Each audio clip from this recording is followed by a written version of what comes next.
In 2018, I was pretty lost. I'd just left the chefing world behind. I was turning 18 and had no purpose or sense of direction anymore. Everything I had ever wanted was no longer something I wanted to pursue. I've always been a very goal-orientated person who knew what they wanted, but for the first time in my life, I didn't, and that put me in a pretty weird place. I moved back home with my mum and got a job at a local restaurant just waiting on tables. A few days a week, and I absolutely hated it. At this point, I'd seen some Tai Lopez videos and Gary Vee on YouTube, and it did make me think maybe business is a good idea. I just didn't know what I was gonna do. One Saturday morning though, a man came in to have some breakfast, and I'm someone who loves watches. I immediately noticed he had a two-tone Rolex Yachtmaster on. When I see people with a nice watch or a car, I do like to start a conversation and just find out more about what they do for a living, so I asked him. Now, Steve was probably in his mid-30s, and turns out he was from the UK on his honeymoon, and he just opened up an office in Melbourne to target the Australian market. It was pretty clear that this guy was successful, but he was also extremely humble and just a genuinely nice guy. Anyway, we started talking, and I told him about the crossroads I was at and how I wanted to start a business. I just didn't know what that was, and he immediately said that I needed sales skills, so why don't I fly down, spend a month in the office, and get paid? I was surprised. I mean, I'd literally only met the guy 5 minutes ago, and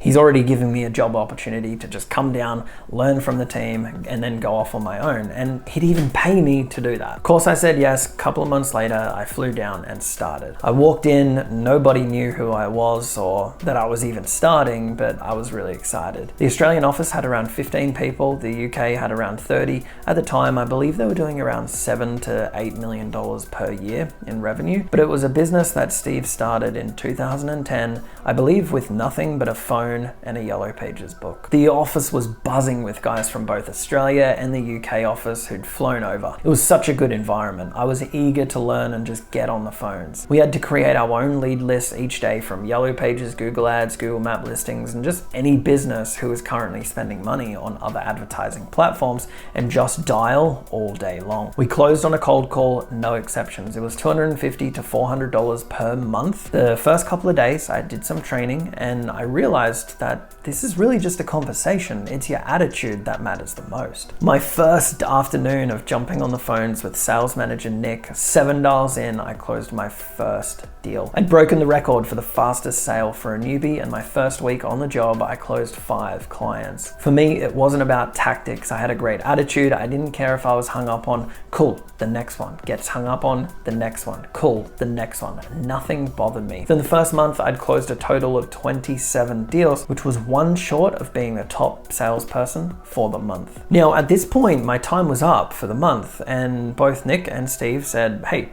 do you want to stay for another month? And I said, yeah, why not? This next month was huge. I was told another partner within the business was coming in to check on everyone and just spend some time with us for the week. Now, this guy ran Miss Universe Australia at the time, had 10 very successful businesses, was worth tens of millions of dollars. And honestly, this really excited me because he was where I wanted to be, and I just wanted a conversation with him. This guy was gave Wolf of Wall Street vibes, very classic, very Jordan Belford type sales. He said whoever got the most sales in the week, he would take them to the Miss Universe Australia finals, which I thought was sick. So that week I smashed it out of the park and got 12 sales, and I ended up going to that event, which was pretty cool. This wasn't about some tactics or something that I said. It was how I said it, my confidence and my whole attitude towards sales. That's it. I was full of energy. Speaking with both Paul and Steve was the first time I had really met a successful business owner. They had it all. Beautiful women, the cars, houses. They were great guys. They were very intense.